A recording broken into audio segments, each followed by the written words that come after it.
All right, so I decided to do this video because there was some recent kind of kerfuffle going on Twitter about the Orthodox Church and dating and marriage and the different expectations that men and women have when it comes to dating. And I'm not going to talk about the specific kind of thing that went down because obviously it's very graphic. Now, if you do have kiddos listening to this episode, this might not be an episode for kiddos, but pretty much the big debate went down because there was a woman's account who was chiding men because of their certain struggles and saying that these things are a big problem in the church, and that it's making men ineligible for being good partners and stuff like that. And there's a lot of debate between men and women in the sphere of dating and in the sphere of modern, love, we can call it, that it's confusing, right? Because it's kind of similar to the divide between left and right. It's like you have people arguing at each other who have these fundamental kind of ideological differences that are tied to group preferences. It's like a tribal thing. They're not able to think very clearly about what both sides are actually trying to say and what they're sort of not willing to give up. Anyways, in this episode, we're going to be talking about marriage. We're going to be talking about, kind of a lot of the madness that goes on and some of the things that helped me whenever I was in the dating market, and some of the, I guess, realizations I had to come to before I finally was able to get married. And just so you guys know, been married for about almost, I think maybe 3 years now, to very amazing, beautiful, loving wife who I cherish. We're about to have our first child here pretty soon. And, but it wasn't always like that. There was a time beforehand that I was a single man. I was doing the dating apps. This is also before I got into the Orthodox Church, but shortly after I had started looking into Christianity more seriously. Obviously, I had dated since middle school. I had my first girlfriend in middle school or whatever, and I had some shorter relationships. I had some longer relationships, and all of them pretty much ended in a tumultuous way, and that's totally normal. That's totally normal, guys. But I know that dating is rough out there. Being married as a 26-year-old guy right now, it feels like getting the last chopper out of Nam. Things are not good out there, guys, for men or women. And obviously, the vast majority of women would say that it's primarily men's fault that things are so bad out there. There's a lack of eligible men. The vast majority of men would, or at least disgruntled men and women, would say that, the men would say that it's mostly the women's fault and they're not, good, or they don't have wrong expectations around relationships. Anyways, in general, I'm going to put forth the idea here that men and women are different. Okay. Anyone who's not willing to admit this is just not being honest. Okay. Whether they be man, whether they be woman, whether they be left or right. If you're not willing to admit that men and women are different, then you're just not an honest person. We can't have this conversation. But once you are able to admit that men and women are different, just by nature, then you actually can begin to have productive conversations about what those differences mean and what it means for relationships, what it means for dating and marriage. One thing that I kind of want to point out is that if you've ever looked at the genre of self-help for men versus for women, you'll notice that somebody did this funny tweet where they did like Command F on a woman's self-help book, and it had 1,000 instances of the phrase, I deserve, I desire, I deserve, I deserve, you deserve, you deserve, you deserve.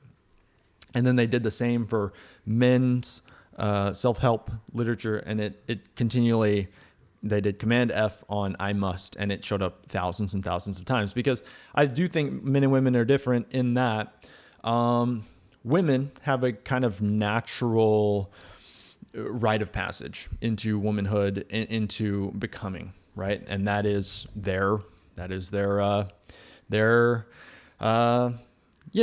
their maturation, their time of the month, whatever.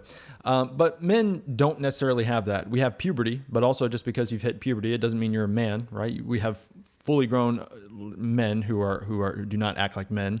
And granted, I think every critique you could levy at one gender, you could also levy at the other gender. The truth is, and not everyone would be willing to admit this, there are good men out there, there are good women out there. And I do think it's possible for them to find each other, but the vast majority of people are not that good, okay? And that's just part and parcel of the Christian paradigm, which I'm going to be coming from. The vast majority of people are fallen. They're broken. They're messed up. They have passions. They have sins. They have things that they're dealing with that make them pursue the wrong things, okay? And if you're pursuing the wrong things in dating or in marriage, it's going to make an already difficult pursuit of finding the right partner even more difficult. It's going to make the win condition that much more difficult. Anyways, but yeah, we have to just be honest and admit that men and women are different. And the thing is, there's when people are able to admit this difference, I think the next logical question is, okay, now that we've said what the is, that men and women are different, what is the ought? What ought we do in light of this fact of how things are? And so this gets into a question of morals. This gets into a question of ethics and oughts. And what you'll find is that different worldviews are going to have different answers for the moral question. How ought women behave? How ought men behave? How ought relationships and marriages look? And what is their end goal? What is their telos?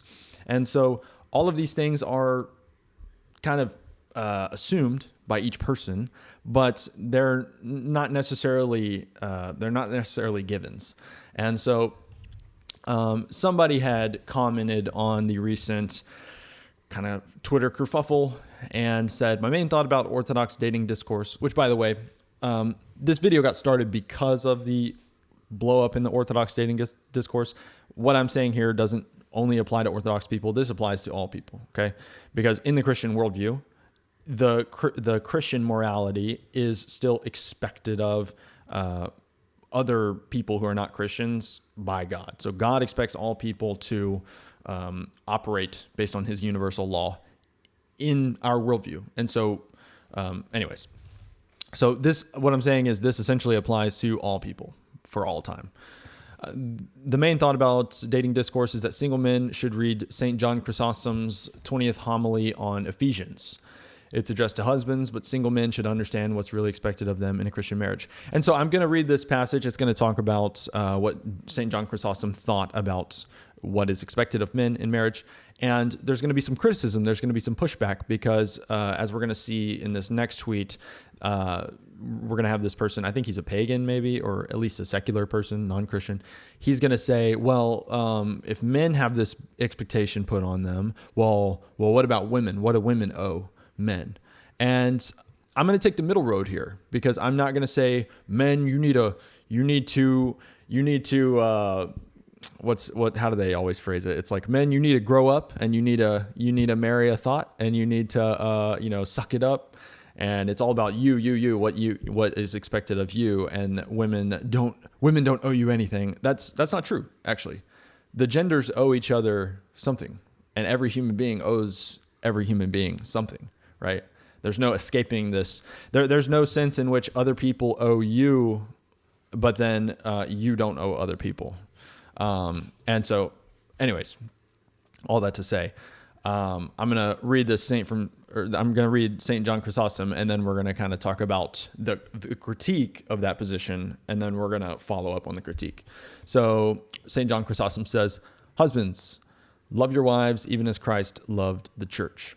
You've seen the measure of obedience. Here also the measure of love. Would you have your wife obedient unto you as the church is to Christ? Take then yourself the same provident care for her as Christ takes for the church. Yea, even if it shall be needful for you to give your life for her, yea, and to be cut into pieces 10,000 times, yea, and to endure and undergo any suffering whatever, refuse it not. Though you should undergo all this, yet will you not even then, have done anything like Christ. For thou indeed art doing it for one to whom you are already knit, but he for one who turned her back on him and hated him. In the same way then, as he laid at his feet her who turned her back on him, who hated and spurned and disdained him, not by menaces, nor by violence, nor by terror, nor by anything else of the kind, but by his unwearied affection, so also do thou behave yourself toward your wife. Yea, though thou see her looking down upon you and disdaining and scorning you, yet by your great thoughtfulness for her, by affection, by kindness, you'll be able to lay her at your feet. For there is nothing more powerful to sway than these bonds, and especially for husband and wife. A servant indeed, one will be able perhaps to bind down by fear. Nay, not even him, for he will soon start away and be gone. But the partner of one's life, the mother of one's children, the foundation of one's every joy, one ought never to chain down by fear and menaces, but with love and good temper. For what sort of union is that, where the wife trembles at her husband? And what sort of pleasure will be the husband himself enjoy, if he dwells with his wife as with a slave, and not as with a free woman? Yea, though you should suffer anything on her account, do not upbraid her, for neither did Christ do this. Okay, so immediately there's a reply right underneath it where somebody says, and what is expected of the woman? Fair question. I'm not going to sit here and say, that's not a fair question. Men, you just need to focus on what you owe.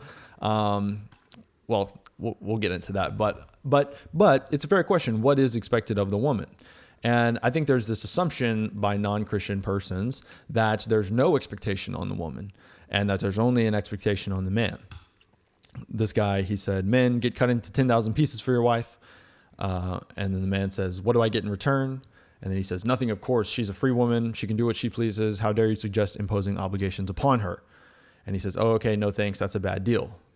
And then, the world replies and says, you are scum. Now, what this betrays is the fact that this guy right here, he actually doesn't know that John Chrysostom does put an obligation on wives. The couple, the married couple, and all human beings owe something to one another. That is to honor the image of God in all of us. And so you can't be in this position where you expect other people to treat you with that, respect of being the image of God, but then you yourself don't put it forth. And so it is a two-way street. It is a two-way street. And John Chrysostom even talks about this. So he says, so first of all, Paul, in his epistles, in the Bible, it says that the man and the woman are not independent of one another. And in fact, the man's body is not his own and the wife's body is not her own, but their bodies belong to one another. And if their bodies belong to one another, obviously their souls, their minds, every part of your spouse belongs to you. We are not our own property. We are not our own property. We owe ourselves to our family. We owe ourselves to our spouses. We owe ourselves to our friends in varying degrees. So, for example, I owe myself to my spouse, and she owes herself to me more than we owe ourselves to our families, more than we owe ourselves to our friends. But even still, we owe ourselves to God. We are God's property more than we are even each other's property. And I am more God's property than I am my own property, right? My body is not my own. It was bought with a price, is what the scriptures say. And so what I mean to put forth here is that the critique of the Christian position of dating or marriage is, men are supposed to be Christ. Men are supposed to be Christ, what Christ was to the church. And that means dying for your wife. And it's like, yeah. But also, that means that her role in the marriage is the church's role to Christ, which is to follow Christ, which is to obey Christ, which is to, there's all these things. Now, if you overemphasize one or the other and expect only one of these roles to be fulfilled, and you only emphasize one role, only the man the man is supposed to be Christ and die for me, but I'm not going to obey him. Well, that's a problem, right? If I as a man, it's going to make it harder for me to want to die for you if you are not willing to obey my leadership. Likewise, for a woman, it's going to be hard to want to follow and obey a man who's not willing to die for you. And so what I mean to say is that both of these things reinforce one another. Neither one of them is neither one of them is independent, is what I mean to say. But anyways, John Chrysostom himself, aside from just the Gospels, John Chrysostom commenting on the scriptures. He says, what are conjugal rights? First, it means that the wife has no power over her own body, but she is her husband's slave and also his ruler. And so in the Christian view of marriage, the spouse is both a ruler and a slave. I'm a ruler in that my wife is to obey me, but I'm also a slave in that I can't go and fornicate. I can't go and cheat. I can't go and gamble all of our money away. I can't, I have obligations. And so people always are focused on my rights and my freedoms and what I deserve and what I should get and what other people owe me. But ultimately, you're not in control of any of those things. You're not in control of a single one of those things. The only thing you're in control of is what you owe the people around you. Okay. Or what you are going to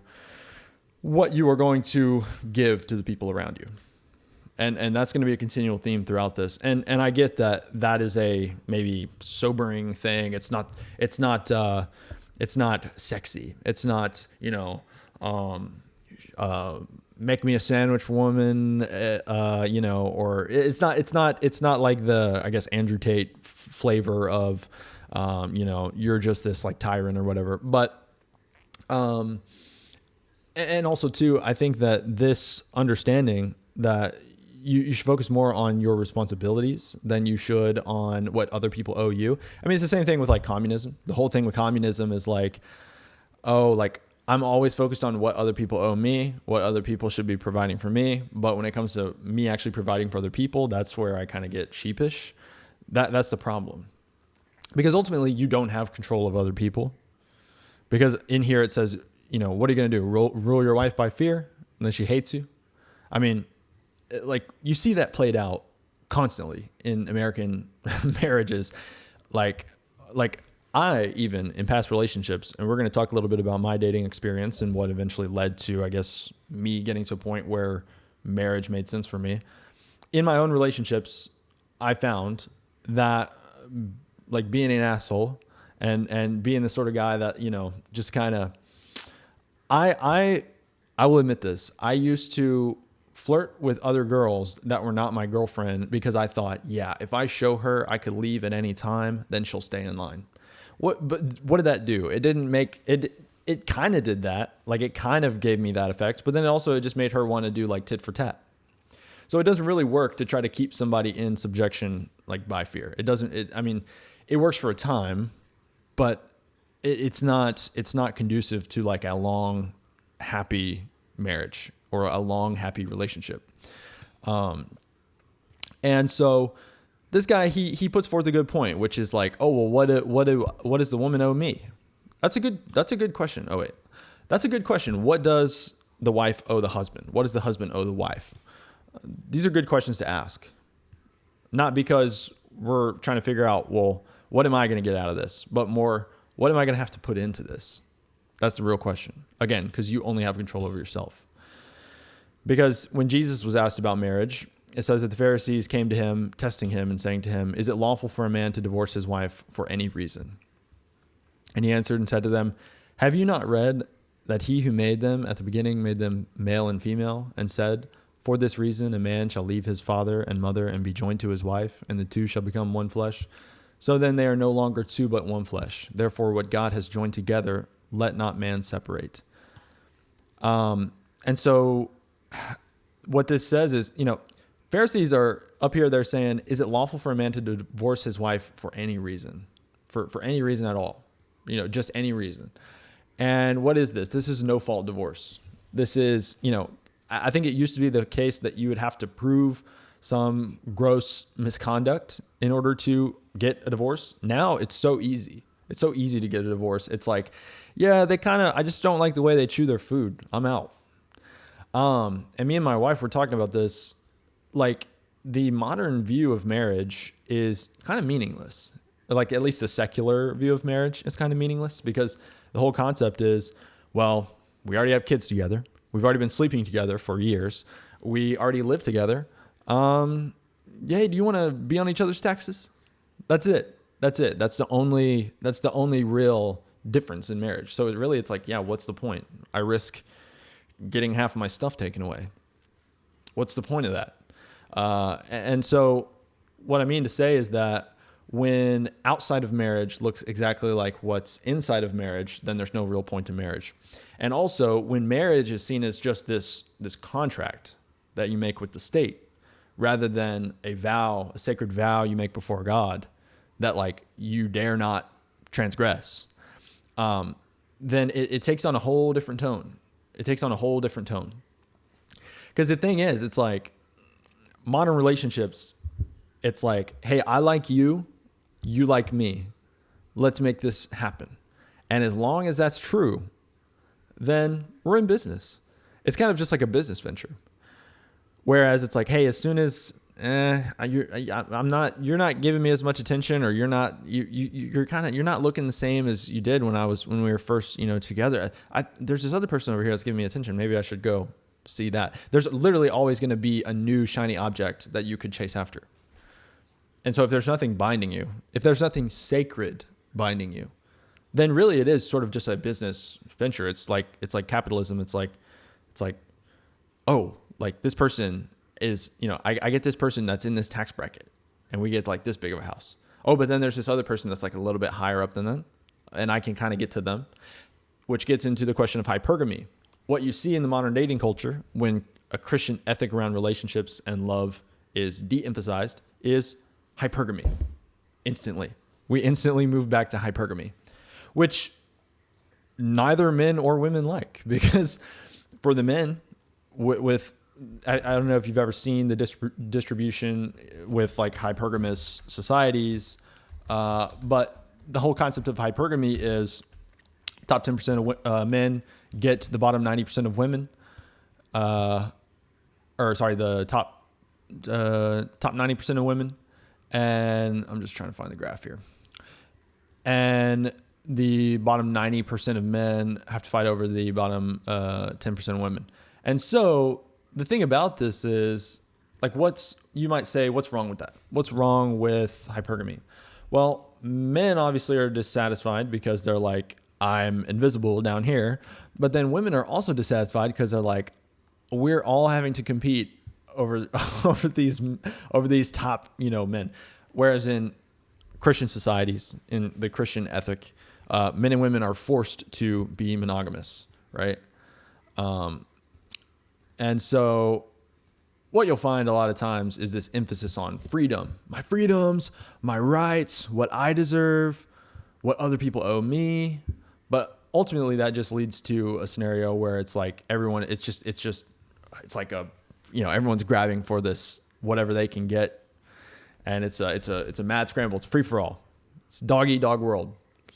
But if you subject yourself to something higher than yourself, and the other people around you are also doing that, or at least striving for that, then you can see how things might work out better. They said to him, why did Moses command to give a certificate of divorce and to put her away? Because Moses had said that divorce is permissible in these scenarios. And so it would seem that Jesus is contradicting the former law given by Moses, the prophet. And he said to them, Moses, because of the hardness of your hearts, permitted you to divorce your wives, but from the beginning it was not so. And I say to you, whoever divorces his wife, except for sexual immorality, and marries another, commits adultery, and whoever marries her who is divorced commits adultery. This is a wild, this is a radical reconception of marriage from Jesus, even, according to our day. Because in our day, it's like, oh, you get divorced and then you get remarried, and bada bing, bada boom, you're married to a new person. You're not married to the old person, you're married to this new person.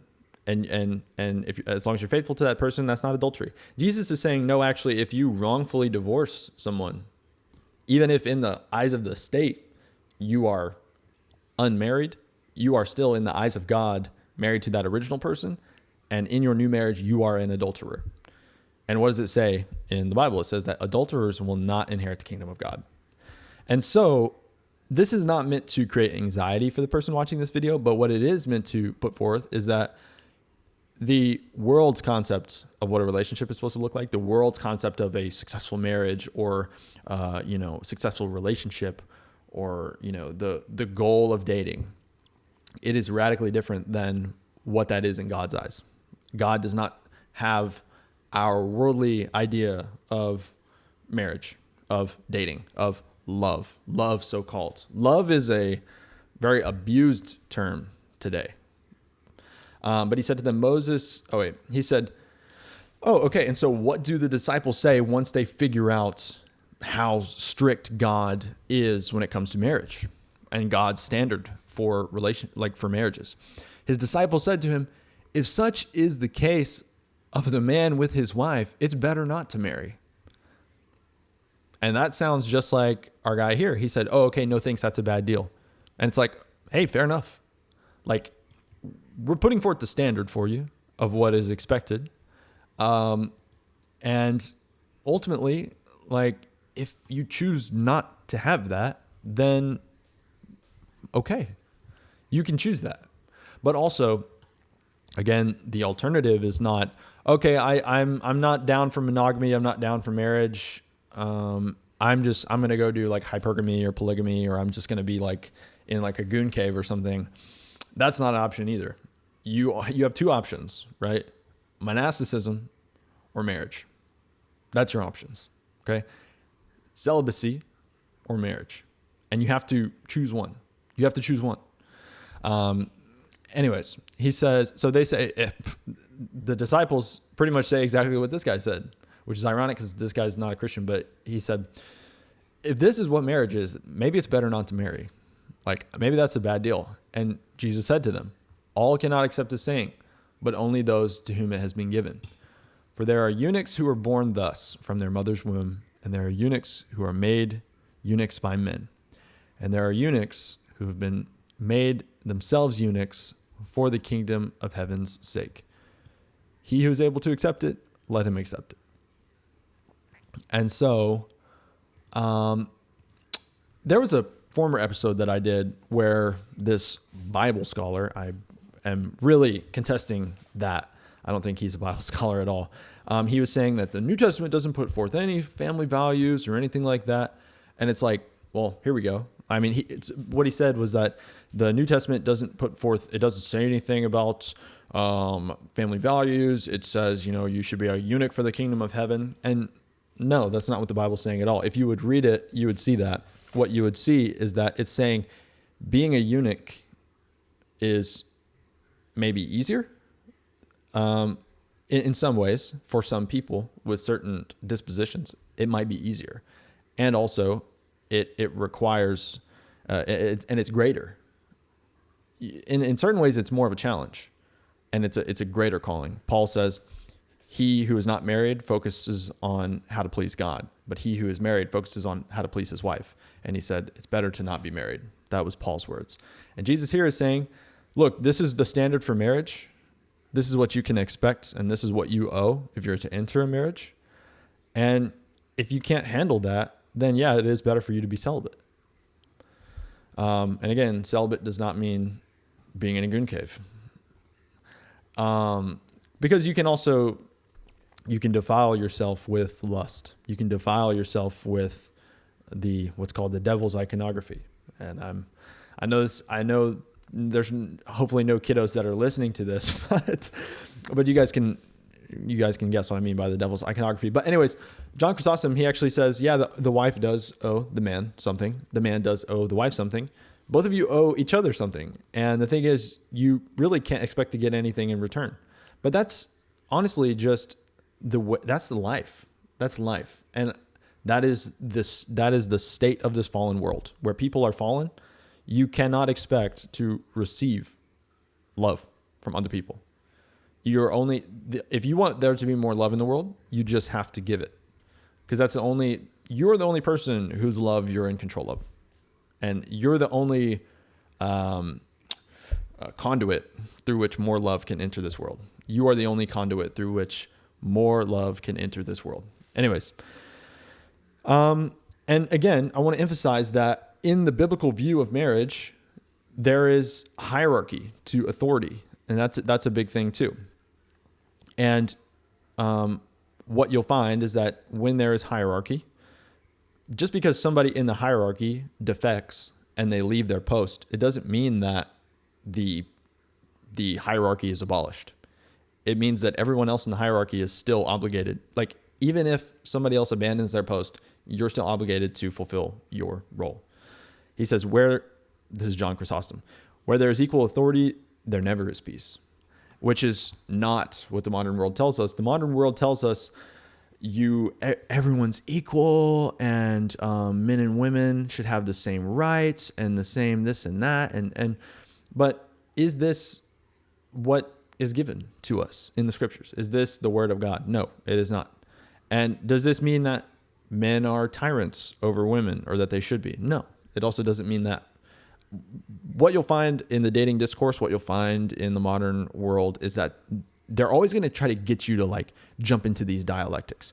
It's either one or the other. It's either extreme right or it's extreme left. And also, I've written an article before about, centrism. I am not saying centrism is the answer. I think there's such thing as radical centrists, people who are like, they're literally too afraid to take a stance on anything, and they always have to go between two extremes. I don't think centrism, at least political centrism, is an answer. I think you do have to take a side. But what I'm saying is, in dating discourse, there's this dialectical tension. But in the Bible, it talks about departing to the right or the left-hand path. And the right-hand path is rigorism, and the left-hand path is lawlessness. You have to go between the two. You have to follow the middle way, the narrow path that leads to life. So yeah, I think John Chrysostom here is definitely being strawmanned, but also I think this guy hits on a truth, an uncomfortable truth. But yeah, so I won't say that modern love and dating are not a complete mess. They obviously are a very huge mess. And whenever I was dating, I was on the dating apps and I was looking for love in all the wrong places. And I went on dates. And they were terrible. Most of them. Most of the dates were terrible. I remember I got into an argument one time with a super liberal chick because she said like Kanye West is racist or whatever. And this was before his whole, popular single. But I was like, what? And she was like a Taylor Swift fan, blah, blah, blah. Anyways, I was arguing that Kanye was a better artist. That's neither here nor there. All I mean to say is the dating market was bad. And I'd been on a lot of dates and they sucked. And I finally, I started filtering really hard on my dates because I was like, you know what? I'm getting to the first date, I'm getting to the second date and realizing that these girls do not share any values with me. Like one chick was an atheist and I was like, oh, like I figured out she's an atheist and I was like, sorry, I can't be yoked with an unbeliever. Like light has nothing to do with darkness. I can't date somebody that doesn't believe. I'm not going to do this missionary dating crap where I try to convince you that Jesus is real. It's like, you're grown. You can go read, like figure it out. And you know what? If you have questions, you can ask me, but that's not what dating's for. Dating is not to try to, convert somebody from atheism to theism. Anyways. Yeah. And I was like, I started filtering super hard. And I was like, I got to know before I even ask this girl on the first date, like if she's a Christian. Okay. And if she's like a serious Christian. I remember there was one chick, same chick, who was arguing with me about Kanye West. She posted like an icon of Jesus with Taylor Swift's face superimposed on Jesus. And I was like, and I probably overstepped my bounds. I immediately was like, hey, take that down. Hey, delete that. It's blasphemous. And she was like, oh, you're taking it too seriously. And whenever I'd asked her, hey, like, are you a Christian? She said, I mean, yeah, Jesus is cool. That's another thing too, is like, there's a lot of Christians, but there's not a lot of Christians. Like, you got to actually make sure that if you're entering into a marriage, you got to make sure that this person is actually serious, that they actually fear God. Because that's another thing too, is like you get Christian people who just divorce at the drop of a hat because they're like, oh yeah, I'll get an annulment, I'll get whatever, that I'll be divorced and then I'll go on. You have to like make sure that they've actually read and heard of that passage of Jesus, that they're like, yeah, I know that if we divorce, I am an adulterer. I know that adulterers don't make it into heaven. Okay. I'm just saying I started filtering really hard. I started getting serious about what I'm supposed to do. And that leads you to a place where you can meet other people that are mature. And also I'm going to I'm going to say, guys, it's not easy. It's really not easy dating. Because even once I started implementing certain things like filtering super hard, asking chicks first message, hey, you read the Bible? If they say no, unmatch. Even once I started doing things like that, I mean, there was dates that were not good. And my standards over the course of the dates, I was like, man, if this is what is out there, maybe I should lower my standards. Maybe I should like just start expecting less. And what I found was that when I met my wife, all my standards were here, and they'd gone lower over the course of meeting however many girls on dates. And then I met my wife and I realized, oh, she's up here. And my standards were, even at the beginning, too low to begin with. She's way better than I could imagine. But going on those bad dates made me really appreciate once I did come across my wife, because I was like, oh, wow, it's actually I was out here starting to really think, man, this is like an unsalvageable situation. I was kind of considering monasticism. Because I was like, yeah, if this is what's out there, then it's not good. But then my wife came along and it was better than I imagined. And even in the scriptures, it says that God is able to do exceedingly abundant beyond your wildest imagination.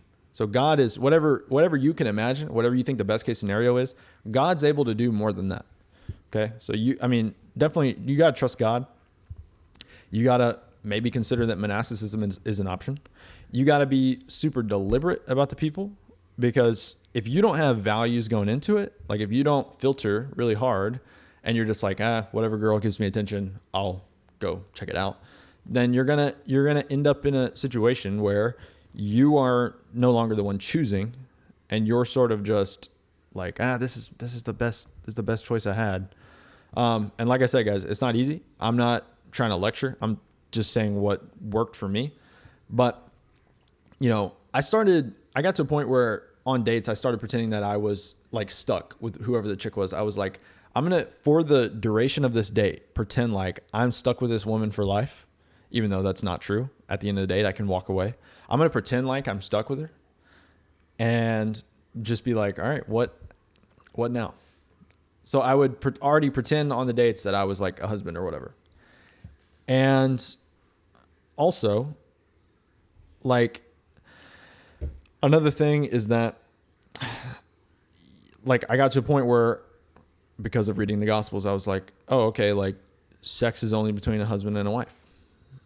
So me trying to get that while dating is counterproductive, because I'm harming my future. Like, I'm harming my marriage in the future if I am to get married.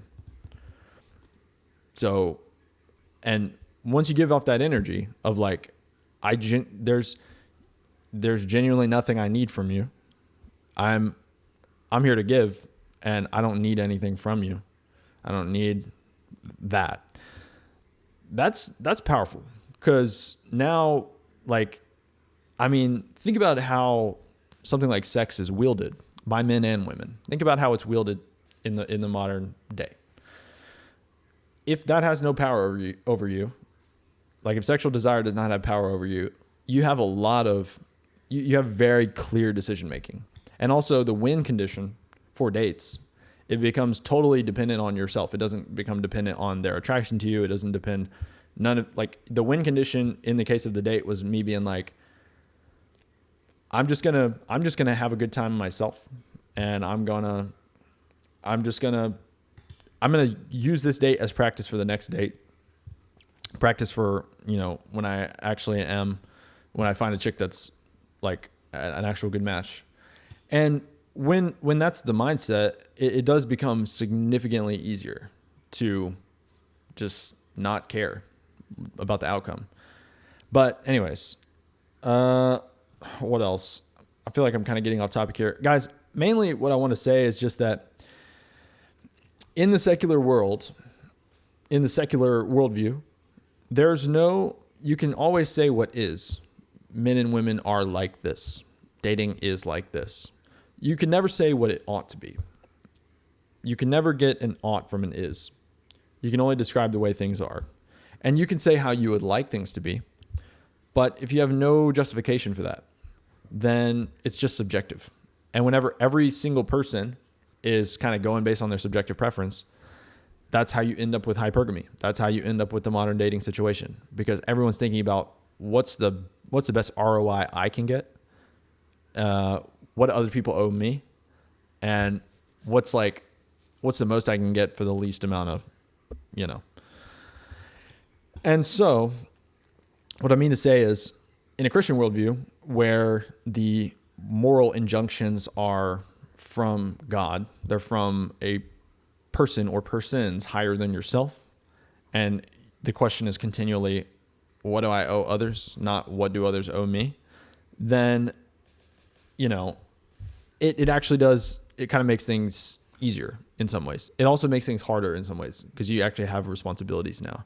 But it kind of evens the playing field a little bit, where you guys are at least playing the same game.